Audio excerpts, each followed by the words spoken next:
Today, the latest weapons, coupled with the fighting skill of the American soldier, stand ready, on the alert all over the world to defend this country, you, the American people, against aggression.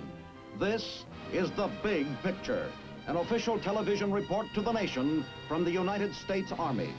Now, to show you part of the big picture, here is Sergeant Stuart Queen. The people of Japan are famed throughout the world for their unique contribution to the art of self-defense. Two Japanese words, judo and jujitsu, are heard wherever individuals learn to defend themselves from violence. Today, we are going to see what the people of Japan have been doing to provide for their collective defense, as we watch recent training maneuvers of some Japanese soldiers who are part of what is known appropriately as the Japanese Self-Defense Forces.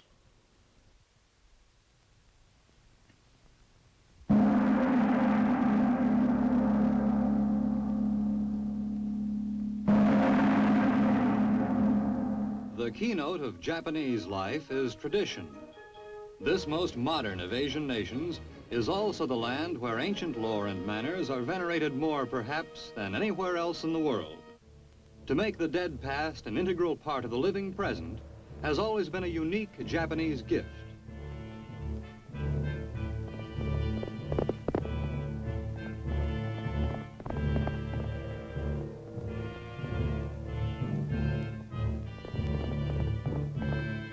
The men of Japan are warriors, for throughout its long history, Japan has been an island nation, facing across a narrow body of water the colossal land powers of Asia.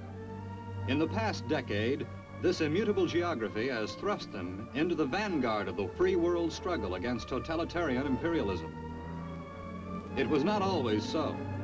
Scarcely more than 10 years ago, Japan was herself reaping the fruits of unsuccessful imperialism.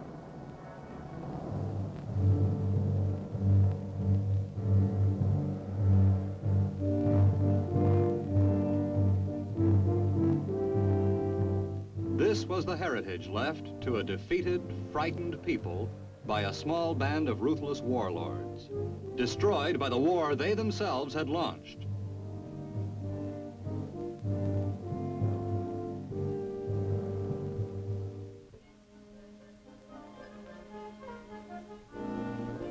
With American occupation, the Japanese people soon discovered that there are other ways of life and other kinds of armies. From the moment of their arrival on the home islands of Japan, American forces plunged themselves wholeheartedly into the gigantic task of reconstruction. Clearly, this was a new kind of military occupation.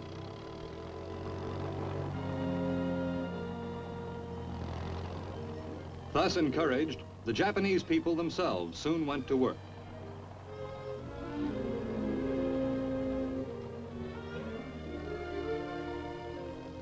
Their vast industrial capacity, their capital resources almost demolished, they yet retained those assets which had made them for hundreds of years one of the first nations of Asia: manpower, initiative, and high intelligence. Japan's industrialists have, since the 19th century, been mastering the techniques of modern industrial production. The war set them back several years, but with American help, they have been quick to catch up.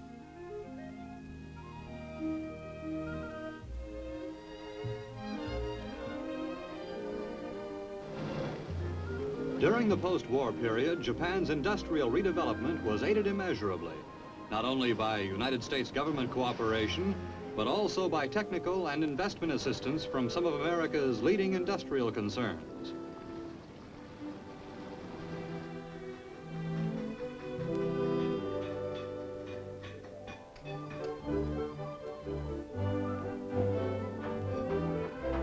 In times past, the affinity of the Japanese people for modern industrial production served to make theirs the strongest nation in Asia. With the redevelopment of industrial capacity, the rebirth of Japanese heavy industry, this small island nation is again demonstrating that she is unsurpassed in all Asia in knowledge of mass production methods. Shipbuilding is a major part of Japan's heavy industry. Its post-war revival was essential if Japan were to again possess a merchant fleet to carry her exports to world markets.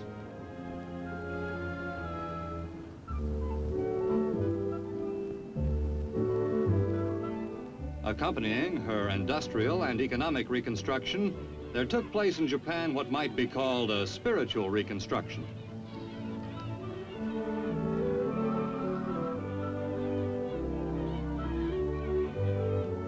From his former enemy, the Japanese man in the street began to learn what it means to be free, to no longer cringe in the presence of authority, to see the policeman and the soldier come as friends, not as the instruments of tyrannical oppression.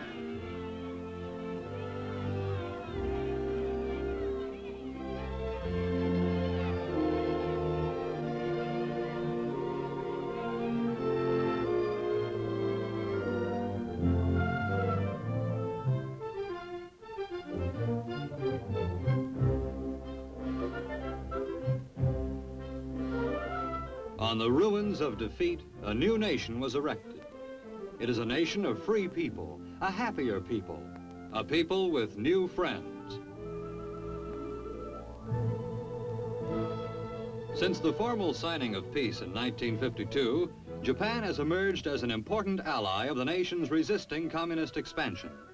In preparation for her return to full sovereignty, Japan had begun in 1946 to build the nucleus of a well-organized, well-trained national police.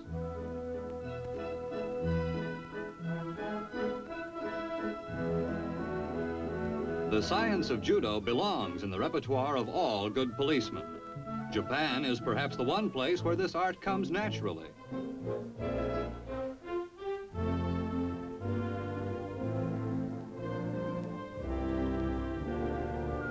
In other phases of their training, Japanese police students profited from the experience of skilled American instructors.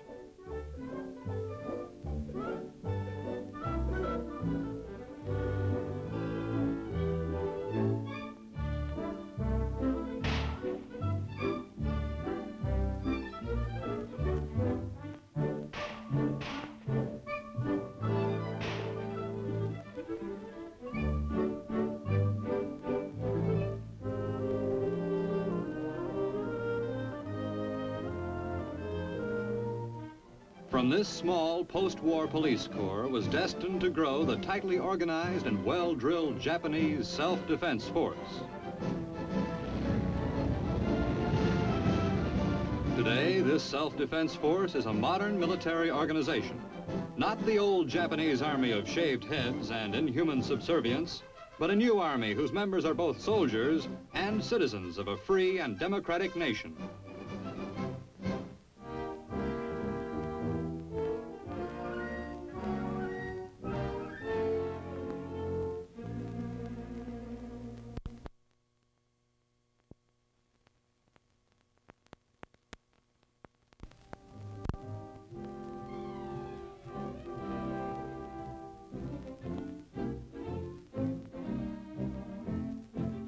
This unique bayonet drill is part of the training at Camp Fuji, formed in 1954 as the Ground Self-Defense Combined Arms School.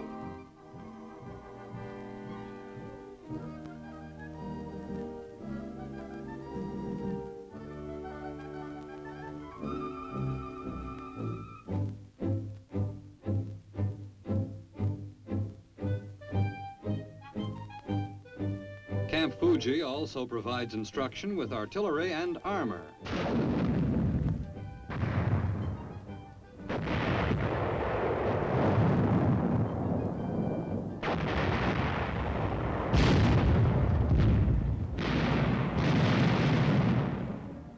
Proper maintenance of equipment is no less important than its use. Semaphore flags. Their use at Fuji provides both training and exercise.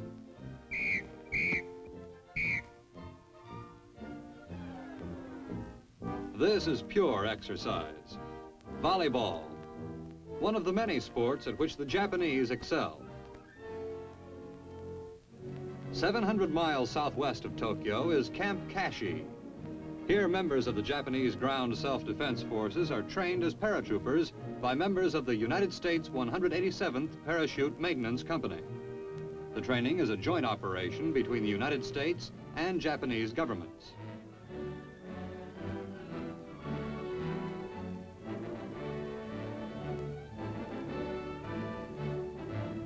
Among the United States instructors are career paratroopers with as many as 200 to 300 jumps to their credit.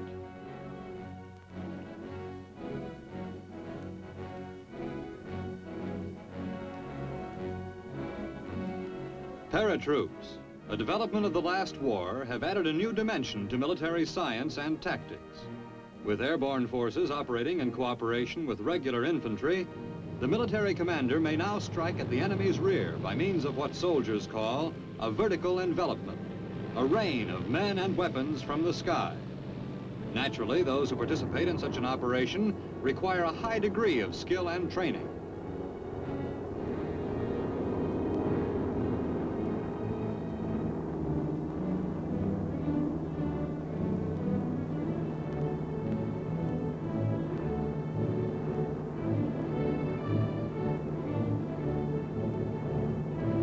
The first objective of a paratroop unit is usually an airfield or other spot suitable for glider and airplane landings, where additional infantrymen can be flown in and later cargo planes with reinforcing supplies and troops.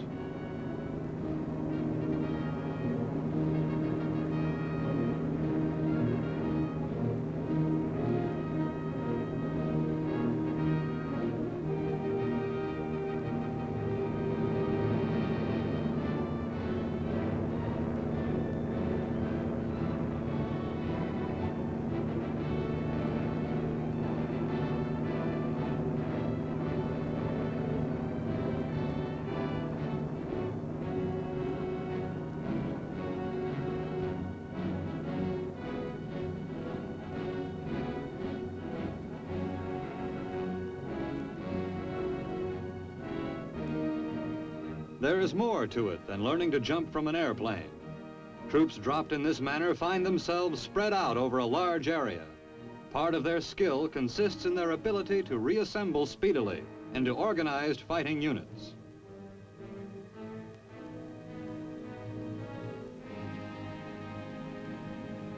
The Japanese soldier takes well to paratroop training, as indeed he does to nearly all his training. The rapid learning ability of the Japanese people is almost proverbial.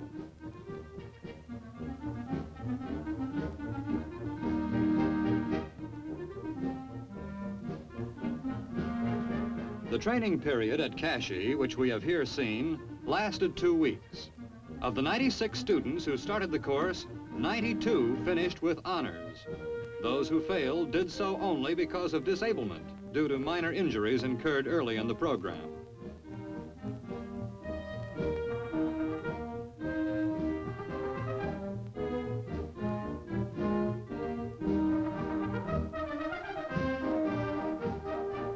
The man with wings, in whatever army, belongs to a proud fraternity.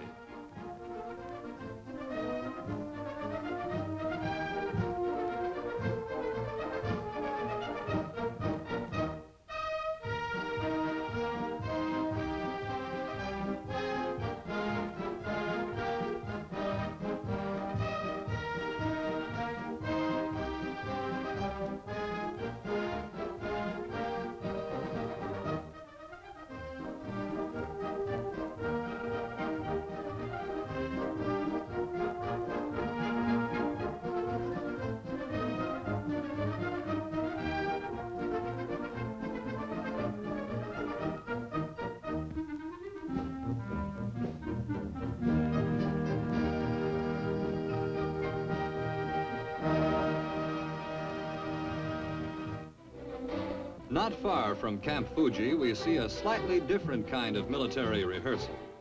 American military advisors join members of the General Staff of the Self-Defense Forces, 3rd and 4th Divisions, in something known as a paper war.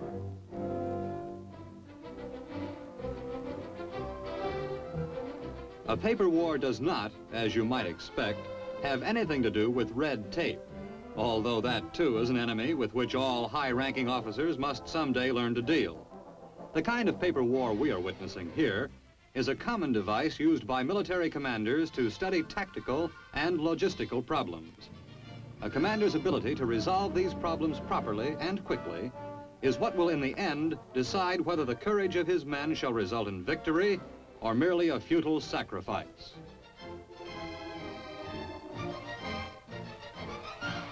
Today, a paper war is really a matter of paper and wire. For communications between headquarters and combat areas are another essential ingredient of success. Some things are the same in every army. The menu may be slightly different, but an army still travels or rehearses battles on its stomach.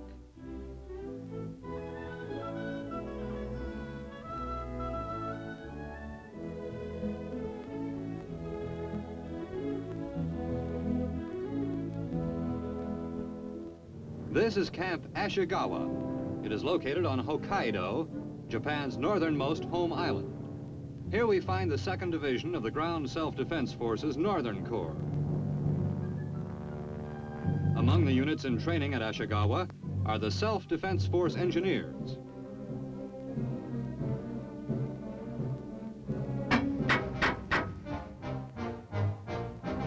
Army men or veterans will recognize this immediately as a standard Bailey bridge.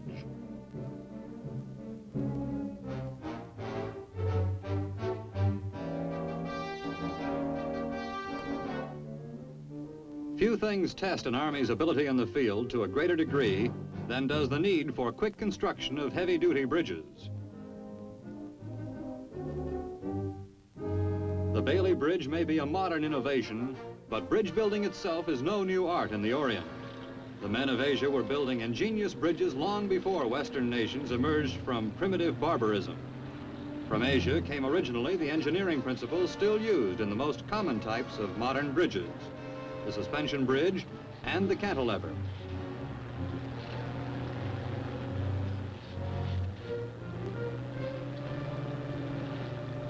Also at Ashigawa, officers of the 2nd Signal Unit working on a map reading exercise.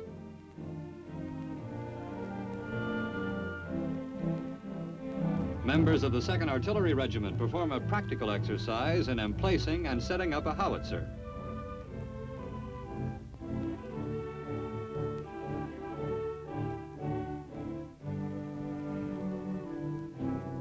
The howitzer is a relatively small, very mobile artillery piece, extremely valuable to front-line infantry troops.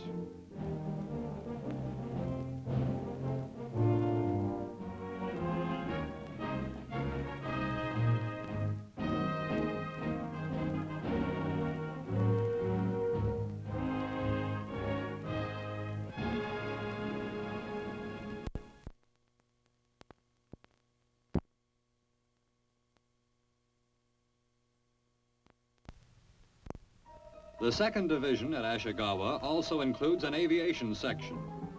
This is a demonstration of emergency procedures for sending and receiving messages from ground to air. The message is in a metal tube suspended between the 2 poles.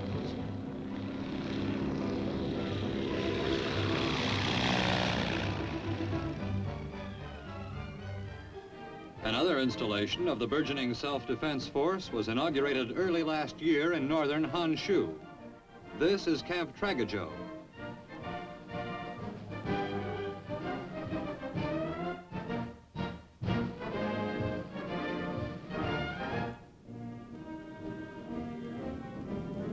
Residents of the nearby town of Sendai turned out to watch the parade and ceremonies conducted in honor of visiting American and Japanese officials.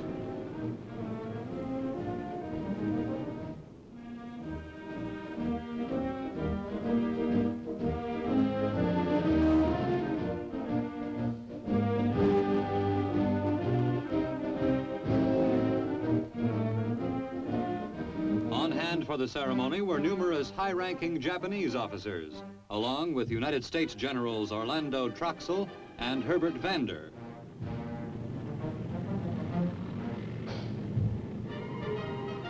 United States furnished equipment was here in abundance.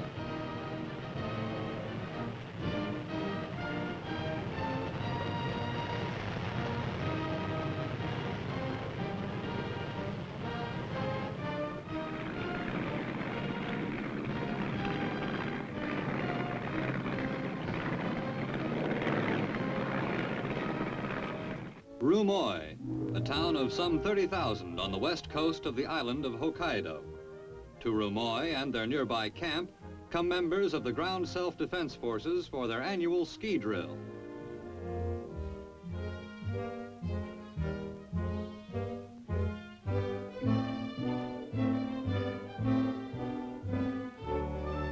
Ski troops are another of those units which, like paratroops, seem to constitute a special fraternity within whatever military organization they are a part.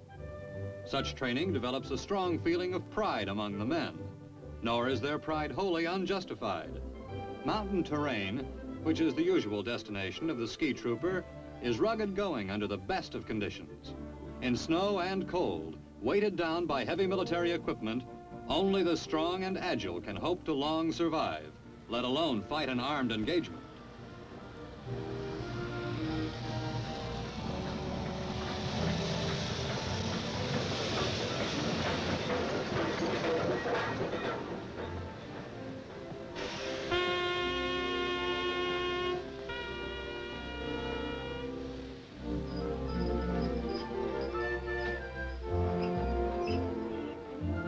The winter maneuvers on which the men are now embarking will last 4 days and cover intensively every phase of military skiing.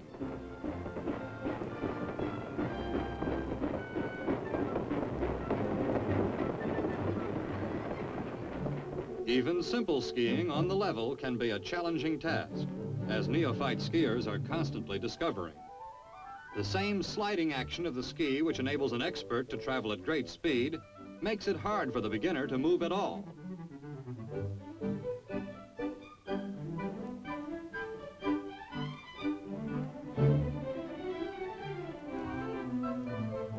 Add to the basic problems of skiing the weight of, say, a machine gun, and you have the reason why even an average military skier must be something of an expert.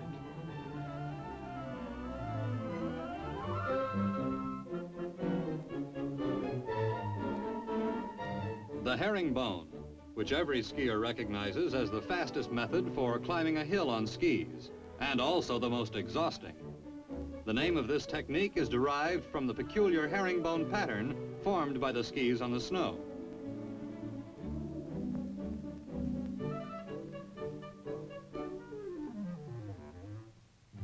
From the crest of the hill, a mortar squad will make a straight downhill run and set up its weapon.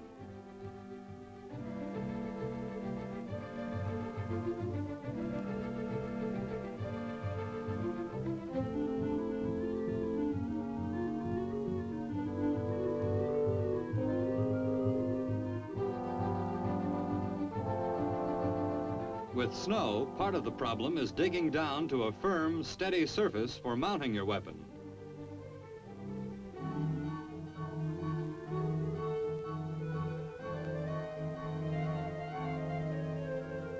The mortar is a weapon known universally as the infantryman's personal artillery piece.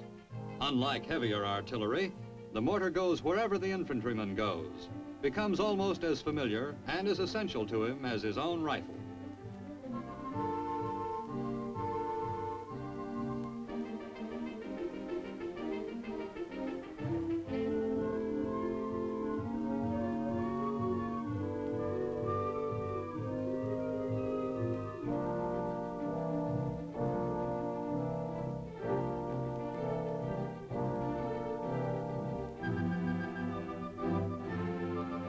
The heavy machine gun squad repeats the same maneuver, a straight downhill run on skis, followed by rapid emplacement of their weapon.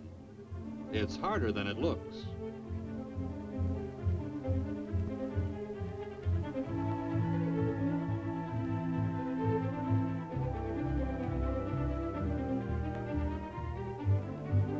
Infantry on skis.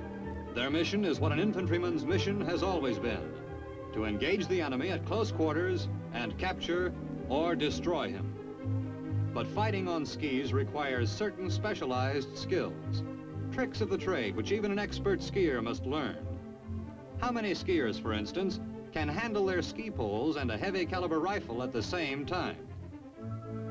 The Japanese Ground Self-Defense Force is not a large organization, but it is a well-trained one, ready to serve as the nucleus for a first-class military unit should the need ever arise.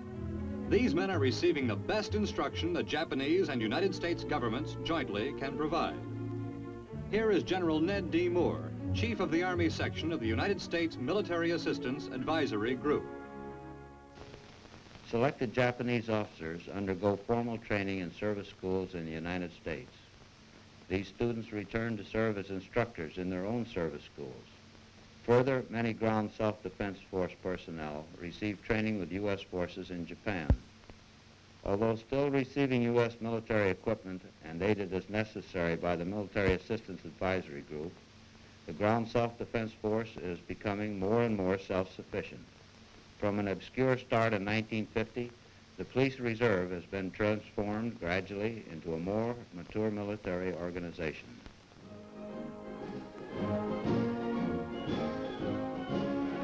The Ground Self-Defense Force is a different army from that which paraded through Japanese streets in the days of the old imperial power. An integral part of a new and democratic Japan.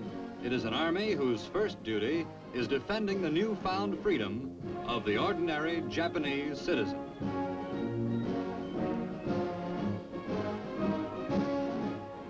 As someone once remarked, the Japanese soldier can march, he can shoot, and he learns fast. The Japanese also have great industrial capacity and scientific know-how. They are a valuable friend in the Pacific. Now this is Sergeant Stuart Queen, inviting you to be with us again next week for another look at the big picture. The Big Picture is a weekly television report to the nation on the activities of the Army at home and overseas. Produced by the Signal Corps Pictorial Center. Presented by the United States Army in cooperation with this station. You too can be an important part of the big picture. You can proudly serve with the best equipped, the best trained, the best fighting team in the world today, the United States Army.